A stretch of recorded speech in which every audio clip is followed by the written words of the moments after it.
I did a small venture deal with Khalifa's manager. I started DMing him on the very early days of Instagram. We'd sit down and have dinner together. I had a really hot start in life. I have 5 years of experience at 21 or whatever it Yeah. was, 20. By 18 years old, we were featured in Forbes magazine in an article. So then by 20, I had lost everything. I was a college dropout alcoholic on my deathbed. I have seen death looked it in the eyes, and everything I want to do is spending my time doing what I'm doing now. Have you ever heard the phrase, the downside of the upside? Think of it like this. Every bad situation can have some good that comes from it, the silver lining. And every good situation has difficulties that you have to work through, the downside of the upside. Well, entrepreneurship is like this weird game where oftentimes too many options are harder than too few.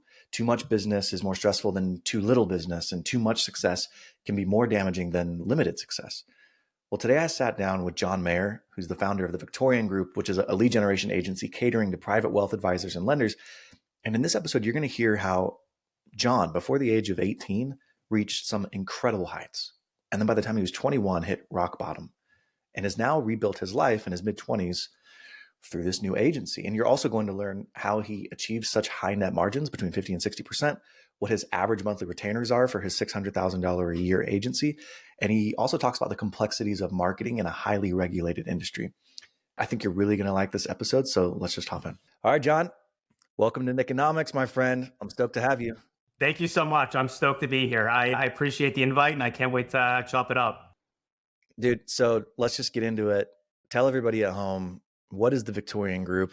What do you do? So Victorian Group, I founded this about 3 years ago. I did a small venture deal with Wiz Khalifa's manager, Will back. Amazing guy, great guy from Pittsburgh, great, incredible entertainment entrepreneur. So we focus on client acquisition and financial services. So we do a lot of lead generation marketing. So kind of that getting more MQLs, lowering the customer acquisition cost, especially in private wealth, consumer lending, and business lending. So I'd say about 80% of our clients fall into that space. Before I just let you run like a train, because I love your freaking energy. I do like to run like a train. That's cool. That's cool. What is an MQL? You dropped that in there, helping them get more Marketing qualified lead. Marketing. Okay. You're a lead generation agency for wealth advisors. Wealth advisors and lenders is a big part. We've done some work in insurance before, some different brokerages, but a lot of our focus is private wealth and lending. So you said Wiz Khalifa's manager is an investor in this business, and you threw VC in there as well. Oh, small venture. So he does a lot of venture deals himself. So private investor, what they want to call it, small venture. So not a VC firm, but he has his own, we would call it a holdco. So he has his own little studio that he invests his money through into his own kind of like private venture holdings. So he's my primary investor. Okay. Usually when somebody says venture, those are like tech companies or companies that have really, really high upside. Is there a tech component to this, or is it just not as much? That could have been a misnomer. So we'll stick with private investment. That's cool. No, you're good. How did that happen? So it's kind of a crazy story. Weirdly enough, like my grandmother knew his grandmother, but that wasn't where our connection came from. That was discovered retroactively. So I was born about 40 miles east of Pittsburgh. So when I was about 14 or 15 years old, I started DMing him on the very early days of Instagram. Like, hey, you're so cool. Pittsburgh guy, Wiz Khalifa, this is awesome. And so throughout my teenage... Wait. You knew who Wiz Khalifa's manager was? I discovered him on Instagram. Whether I came across him somehow. Interesting, okay. I don't know, because I'm a local guy, he knows a lot of local guys. So I forget the exact way that I had found his Instagram page, but he has over 100,000 followers. So it's not like he's like a totally unknown character, especially locally. So he and I had started DMing over the years. And as I got through my teens, 16, 17, 18, he'd say, he'd give me advice maybe once every year and a half. We'd sit down and have dinner together. And he would coach me. I was a young guy aspiring to, tackle the world. And so that relationship progressed over the course of 8 or 9 years.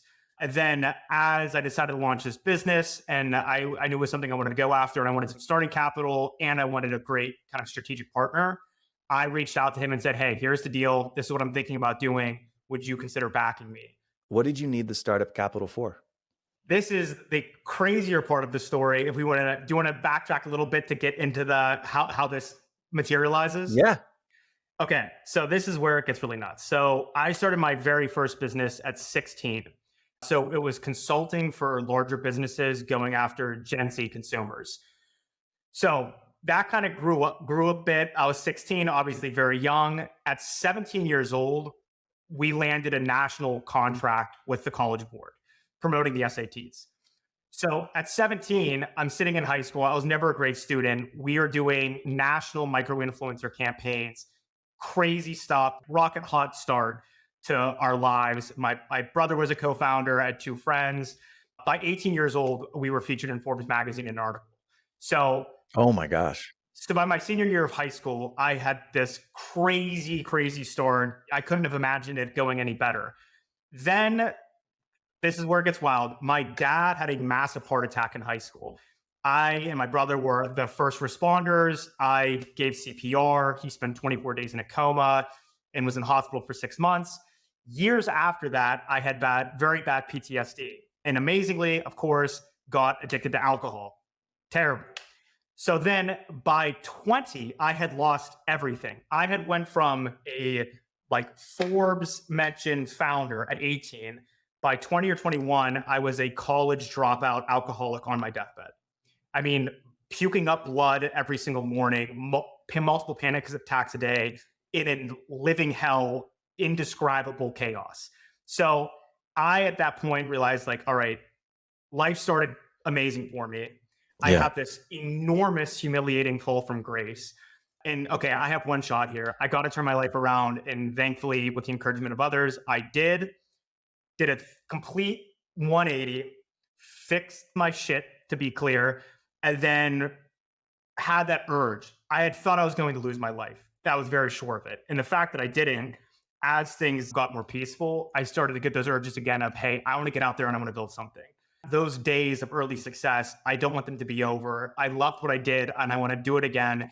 I want to start a new venture. And so I was broke. I mean, broke, and physically still recovering. And so I was like, listen, I need some starting capital here, at least some. So we did a small 5-figure deal to start things off because I said, I What want does you to that be mean?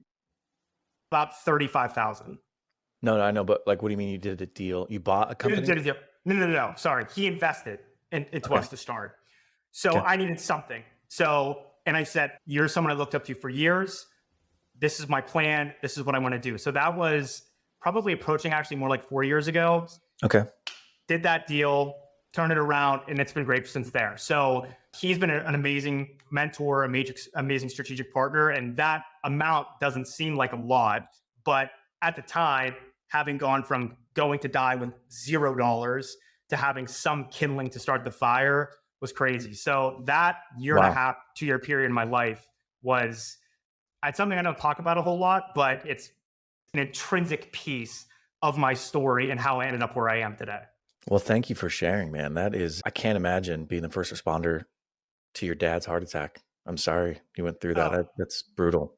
it ended up being some of the greatest blessings I've ever had. The lessons I learned from that and the recovery process thereafter Sure. often our heaviest loads to bear or what teach us our most invaluable and lasting lessons. So All right, now's the part of the show where I feel the most uncomfortable, but my therapist says I need to face my fears. So here we are. I've started a newsletter and I want you to subscribe. And what you're going to get every single week are the aggregated conversations from that week that I have on this podcast with an overview of what their business actually looks like. I'm also going to throw in a review of 1 or 2 businesses that are listed for sale.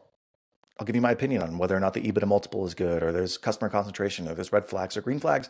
And then lastly, I'm going to give you one piece of actionable advice every single week on how to buy your first business. So click the link below, subscribe to my newsletter, and let's get back into the show. Some of the most valuable things I've ever learned or experiences that I've ever had were the hardest experiences that I've ever had. It doesn't mean that they weren't hard though. You can definitely take good from the bad, but they're still just very hard experiences. So for sure. And again, to be clear, I was 100% certain I was going to die and I was very close to it. So at 20, I accepted my death and then pulled it out of the hat and with the support of others turned it around. So let me ask you this question. I know you said $35,000 doesn't sound like a lot of money. I think that's a very good investment, right? Like it makes sense to me that someone would invest that as seed capital. The thing that's more surprising to me, to be honest, is why this business? If you're a college dropout, you're 21-ish, 22, like how did you even know to say, I'm going to target financial wealth advisors and lenders and generate leads for them? That's a very specific business. It is. So that's a good question. So I would say from a really early age, I always had some type of proclivity towards the world of finance, but I realized that I did not have the grades. I was never the student. I wasn't going to be the Wharton School of Business graduate who goes and works at Morgan Stanley. So I kind of gravitated towards marketing. Like I said, my first business in high school was very marketing focused. And what I kind of realized was direct to consumer e-commerce, that is, in my mind, not to use a military example, but like the Navy SEALs of marketing, because they spend the most money, they have the most data, they're the most active in optimizations. Yet a lot of those guys are more excited about DTC e-com. They're not super knowledgeable in the finance side of things. Now, on the finance side of things, there are a lot of great lower middle market financial services businesses that are awesome at fulfillment in what they do, but lean heavily on referrals and word of mouth and aren't great at marketing. They update their website and they don't touch it for 4 years. So that's where I noticed the disparity was, okay, here's this industry that has very, very high, typically customer lifetime value, very profitable. They probably underlook marketing. And then the added barrier to entry, especially in the advisory business, is FINRA compliance. So I looked at it as a low capital intensity, higher-ish knowledge barrier business to get into and figured, all right, I think there's enough of a path here, or it's showing enough promise that it's something worth exploring, and it certainly has been. So here's my question though. I agree with all that. Beautifully articulated. How does an alcoholic 21-year-old have that thesis? That's my question, right? Is like, how did you even gravitate towards this? And how was it like, okay, cool, I turned my life around. This is what I'm doing. I'm going to this guy. He's investing with me. Like, where did the thesis even come from?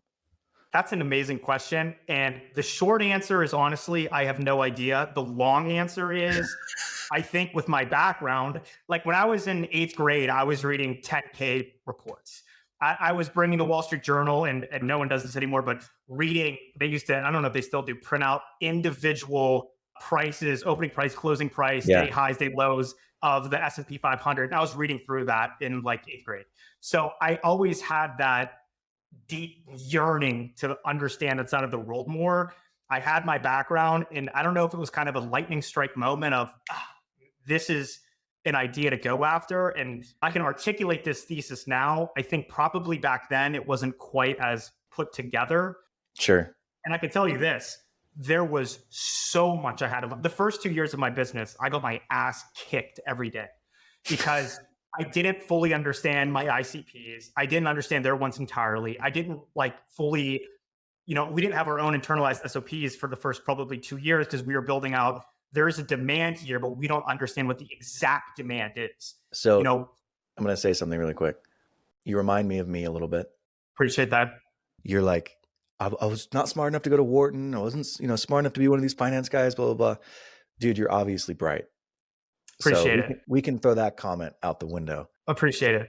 I graduated high school with a 1.9 GPA somehow. I have no idea. I think my teachers just liked me, so they just passed me through. When you talk about kind of what gets you excited and like the thesis and these things coming together, at the time, what did you think it was? Because you had to pitch this to somebody. Yeah. You had to pitch it to the guy who ended up investing with you. What's his name? Will DeZombach. Great guy. Okay. Will, did you say? Will. Yep. Will. Okay. So you pitched to Will Invests. What was the pitch then? Was the pitch like as simple as, hey man, there's an opportunity for us to generate leads and make money because these are high ticket clients? Because I could see the rest of that thesis filling in over time. But what was the initial pitch to him? Was it just, I think this could work and here's why? Or was it even less than that? I would say it was partly that and this. I had a really hot start in life. I have 5 years of experience at 21 or whatever it was, 20. So I have shown flashes of I can maybe make something appear out of nowhere and make it profitable. And 2, I just almost died. I know what accepting death is like. And if you back me, I will not quit unless I die. So I think it was that level of determination of, listen, you might lose out it might not work, but I'm going to be here. I'm going to do literally everything in my living, breathing power to figure out this business. And so it wasn't nearly as sophisticated as, look, here's our, 36-month projections. And it wasn't that. It was, here I am. You've known me for years. I'm going to bring my acumen and willingness to learn and dedication and grit that I like to pride myself with as pretty unmatched, being I can say, I have seen death, looked it in the eyes, and everything I want to do is spending my time doing what I'm doing now. I think that's what I was trying to pull out of you, Yeah. because so much about getting that first investment from somebody is getting them to believe in you. It's not necessarily the idea. It's not that, oh man, this is a genius idea, I'm going to invest in the idea. A lot of entrepreneurship is just, okay, I believe in John, I'm betting on John.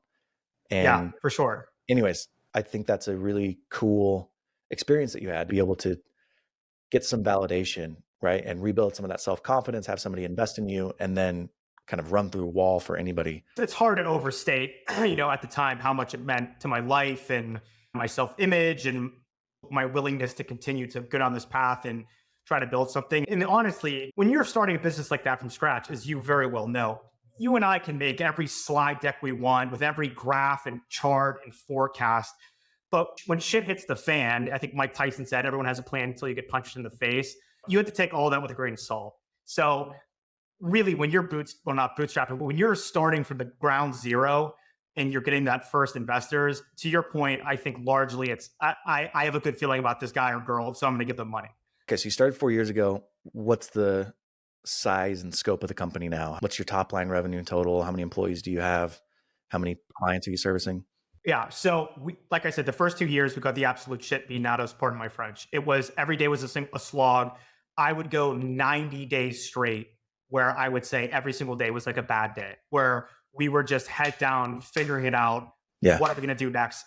Do we need to reposition? We need to build our distribution. We don't have a ton of resources to build our distribution. And so part of it is I started all over again today. I think I could do the first 2 years in 60 days. So that's something to keep in mind. But this year, like if you were looking at the 12 months ahead, I would be happy if we hit 600 in top line. And not only that, we have very high margins. This is the weird thing is in the last 6 months, my life has changed drastically, especially because of X. So we have a few things in the hopper right now, which I'll tell you off this call, which I can't disclose yet, which could hugely impact what occurs. Awesome. So involving some equity, I like to think of myself as a truffle pig for equity. And so we've been playing around with our exact model. I would say in the last 12 months is where like things really started firing up. So any like what kind of entrepreneur listening to this, if any point in the first 2 years you looked at me and did an analysis of everything you were doing, you would think, this is insane. This is totally hopeless. Please stop today. Yeah, some people might, but it's the price of admission. Nobody can skip that line. You have Definitely to go not. through it at some point. It's not theoretical. You have to go through the crap, because there's for only things sure. that you can learn being hands-on. So I don't knock you for it taking 2 years. That's the beauty of it, though. Like you said, next time it'll be 6 months as opposed to 2 years, because you've actually gained the experience. Well, sorry, I was going to say that in 10 years from now, I'm going to look back and think I'm a moron in this moment. And 20 years from now, I'm going to look back at that guy 10 years from now and think he doesn't know what he's talking about. So That's so true. That's the one thing I've really learned is the world humbles you. The smartest and wisest person knows 0.0001% of the information in the world. So that's a reality I've come to grasp is no matter how sharp I think I am one day, the very next day I can have a tectonic shift of, whoa, I did not foresee whatever market conditions happening, whatever change in culture. So that's something to keep in mind as well. You threw out some things earlier. You're like, I didn't know my ideal or my ICP. I didn't create SOPs. Can you quickly define what is an ICP? Ideal client / customer profile. Okay. So that's standard marketing speak. And for you, what is your ICP? To break it down in a little bit more detail, we offer a couple of services and a couple of different niches. So for private wealth, lead generation and private wealth through paid media, especially for ultra high net worth, is not quite as efficient because yes, the customer lifetime value can be incredibly high. If you land a family that's worth $40 million and you're taking a point every year for the next 25 years, Yeah. obviously that's a big number. The issue is you don't know when that's going to happen. And so because the cash conversion cycle tends to be much slower, or even if you get a hot lead, it might take 9 months to close them. Like, for example, I talked to a partner at a wealth management firm a couple of weeks ago. They spent $100,000 on Google Ads, 0 clients from it. Oh my gosh. Yeah. And to be clear, that was not with us. I get it. So with wealth management, for us, it's a lot of direct outreach. So building up email infrastructure, understanding strategy and positioning of how to get in front of cohorts of their ideal client profiles. For them, it might be mass affluent, which we define as people with a net worth between, say, 1 and 4 million. Then, 10 million plus, you're looking at ultra high net worth. So strategies vary between those cohorts. Whereas on the lending side of things, we're much more focused on paid media scaling because it has a shorter cash conversion cycle, especially the consumer lending side of things. If you can hit that magic number where your customer acquisition cost is 1/10, 15th, whatever the lifetime value, you could make a great case of, hey, let's just keep piling on capital here and that's where you have the slam dunks, the huge victories. What is your ICP on the private wealth side?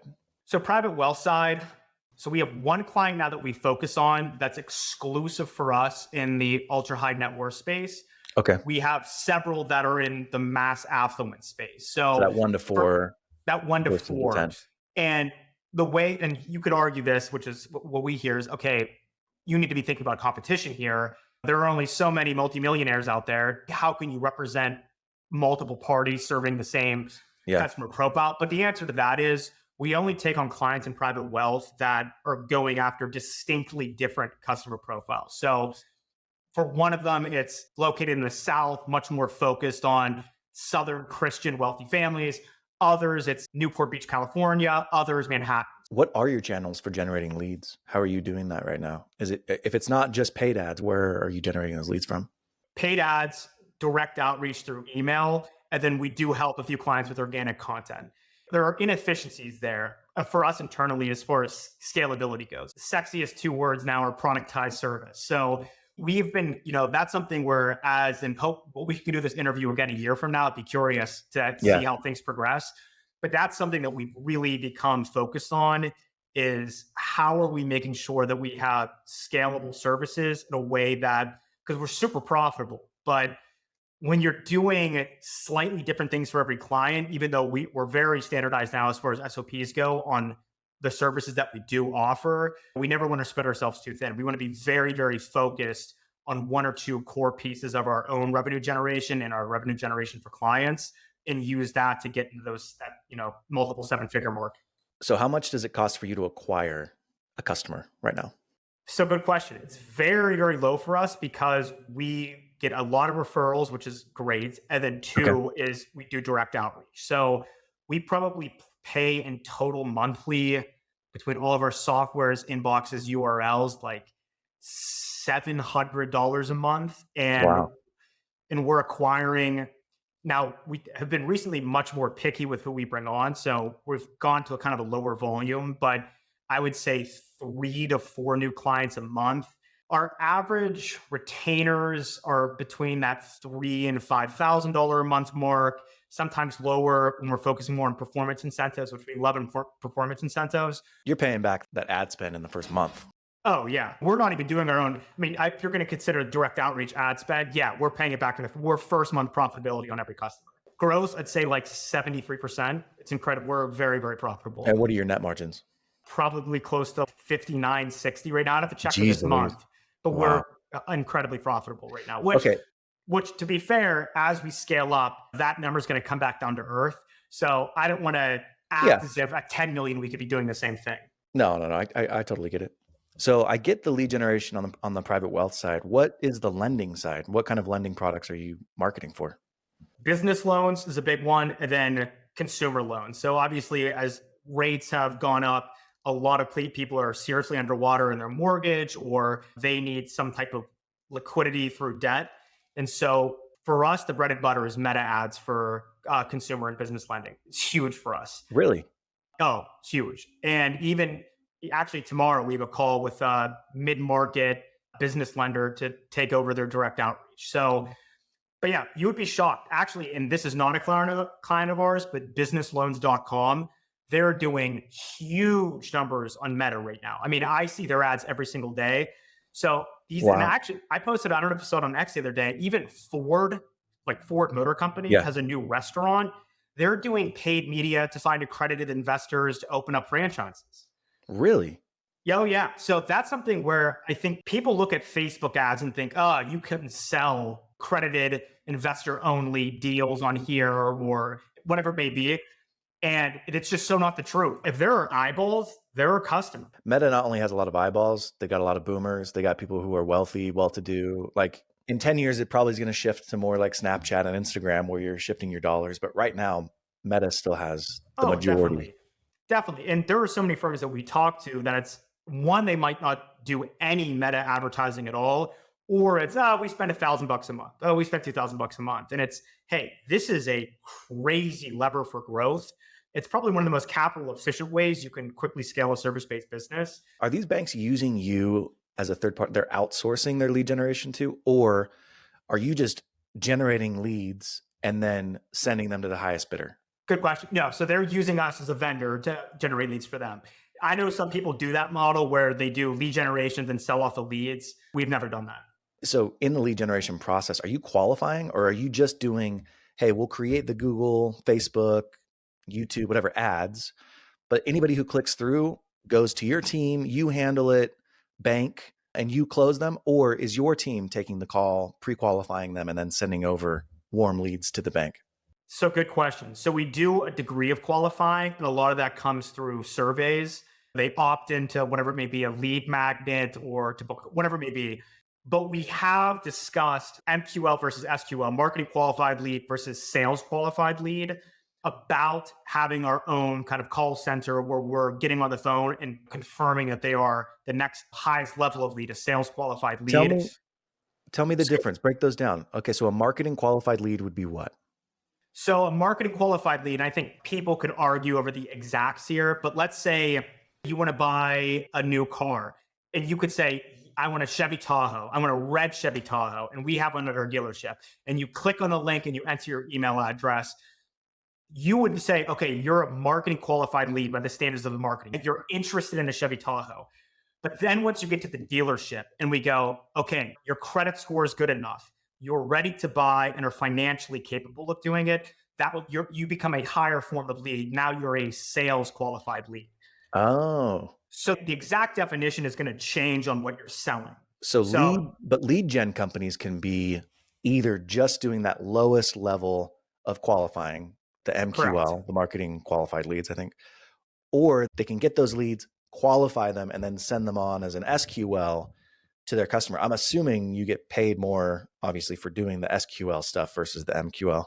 Correct. And like I said, there are businesses that have really, really great funnels where, by the middle of the pipeline, their MQLs are almost as good as their SQL. So there's definitely a spectrum of which you would identify either and how well businesses do. They might say they do it well, but how well do they actually do it? So for us, we have considered building up our own call center and team. Part of the complexity is, though, when it comes to compliance, that's opening up a whole nother can of worms that's going to be much more capital intensive for us. What do you mean? It's not just like, okay, we're having someone who gets on the phone and says, hey, are you interested in this? Depending on what area of financial services you are in, you need more qualifications and prerequisites to be able to sell something. Or are you selling it really? Or are you just asking questions about it? It's a sticky area where for us to do it, we really have to dedicate to educating ourselves on making sure that we're in compliance. It's something that we can do profitably, and there's a one for it. Because there are plenty of businesses, especially like in wealth management, where it's just a much lower volume of clients, where the partners and juniors, they want to get on the phone as soon as possible. They don't want some third-party team who they've never met to be on the phone with potential leads. So it's just something we haven't ventured into, but there are certainly other people who do it and do it very well. Which side of the business are you more excited about? There's more scalability on the lending side because of the paid media factor, because it has a faster cash conversion cycle. That's something where, as far as what it does for us, is more lucrative. I, however, get very excited about working on more complex projects in wealth management. So we have a client now that does very, very interesting stuff who basically for ultra high net worth families, so that are worth $10 million or more. Long story short, typically you get to those multi-million dollar echelons of net worth, you're paying into a life insurance policy and building the value of that up. And then you're paying the premiums for it. And then there's the 13.6 or $13.1 million death exemption that we have in America currently. And then you have the gift tax exemption, which is $18,000 per person you can give money to every year. And so Yeah. the way things work a lot is you get that money that's deducted from your death benefit and paid into your insurance policy. This person in their company collateralizes your personal assets, uses that to issue a corporate bond, which proceeds offset the cost of paying into the insurance premiums without affecting the death benefit. So it's a very arcane, esoteric financial product. And so that has been an awesome challenge for us. And the fees from even one transaction can be in the high six figures per deal potentially, but very, very, very interesting situation. And so that stuff like that, I love a challenge where it's not as easy to scale up on, but it's really fascinating work. I'm going to do my best here. I don't have stuff in front of me. I wish I did, but financial services, I kind of want to just like explain what this is to people who are listening. When you get to a certain level, up until that level, your financial picture looks like your savings account, your house, potentially if you own it, and your 401k, potentially if you're contributing to it. That's about it. Maybe you have a life insurance policy, but other than that, those are like the major assets that you have. When you get to a level where you have a few $1 million, then typically you have someone who's, managing your money, and they'll get charged 1% to 2% a year of an asset fee to manage your money. And then after that, there's a bunch of different add-ons that they can sell to you. They sell you life insurance. And the way these life insurance policies function now is you can pay into the life insurance policy. It can almost function as a savings account. And when you die, the death benefit is not taxable up to a certain amount. There's also the estate taxes, there's the gift tax. So they're trying to maximize their ability to not pay taxes.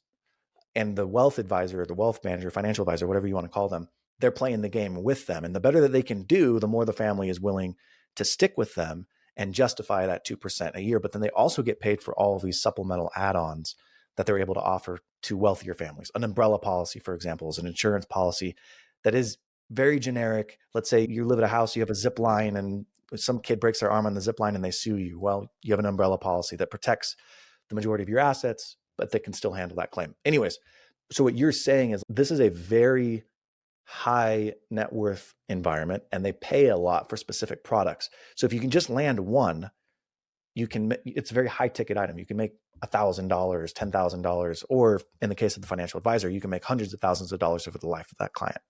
Yes. And so the example I just gave, actually, the client pays nothing out of pocket, which is amazing. The proceeds come from the insurance side of things. But yeah, as you get into the upper air, the rarefied air of wealth, the complexities of personal finance become much more like business finance, because you own so many different assets, you have so many different liabilities that it's much broader and more complex than most people would usually think about. Oh, my house, my car, my student loans. It gets a lot deeper than that. And concierge services as add-ons. Here's a funny example where a wealth management firm I know, they are big into their concierge services. So you can hire their personal concierge. And the example I was given was this lady who's a client driving by a car dealership, points to a black BMW she likes, calls the concierge and says, "Hey, I'm keeping this anonymous, at X, X, Y, and Z dealership in X city, there's a black BMW, buy it. Hang on." Then they call the dealership, they pick up the car she pointed out, they buy it, they pay the tax, they get everything set up. And the next day, the wealth management client wakes up and the car's in her driveway. So those are the kind of crazy luxury add-ons, which a lot of people just aren't even aware of this work. No. All right. Let's finish this up with some rapid fire questions. You ready? Let's do it. Hit me. What do you love about this business? The opportunities it gives me to learn and compete. I love it. I mean, I cherish every moment I'm in it, and I adore this space. Awesome. What do you hate about it? oversaturation, or at least perceived oversaturation, differentiation is more important than ever. As you sit here and look, what businesses or industries are you jealous of right now? I'm not a tech guy. So AI, I would love to have $100,000 of revenue and be valued at $40 million. So like when I look at 95 price to earnings ratios, yeah, I get jealous of that. All right, here's my second to last question. What are you obsessed with right now? If you have 2 hours in your day, you don't have family stuff, you don't have work stuff, what are you spending your time doing? Friends and my girlfriend, but that's generic as far as kind of the business or development side of things. To me, I'm fascinated with the world of private equity. So continuing my education on the more high level finance side of things. Okay. And then last question, if you were giving advice to yourself 10 years ago, what advice would you give yourself? 10 years ago. So I'm 24 now. So 14 years old. All right. 5 years ago. 5 years ago, probably don't almost die. I would say, let's just stay on the linear path of things. No, but in all honesty, not that I have done things to perfection by any stretch of the imagination, but as far as advice, I'd say start sooner, try harder, and lean into the fact that it's going to suck. You're going to fail a ton. You're going to constantly not live up to what your expectations and goals are. And that only means put the foot on the gas, keep going through and play the long game and stay focused on that. I love it, man. All right. Well, where can people find you if they want to follow you or learn more about what you do? At Real John Maher 77 on X, and on LinkedIn, John Maher. That's where you can see me. John, this was rad, my friend. Let's talk soon. I super enjoyed it. Yeah, definitely talk soon. And I'll have you back on my podcast next year. You'll have me back on this, and we can do like a little side-by-side comparison of what we said and what came to be. I'm ready for it. Let's do it. Let's do it. Have a good one. You as well. My pleasure.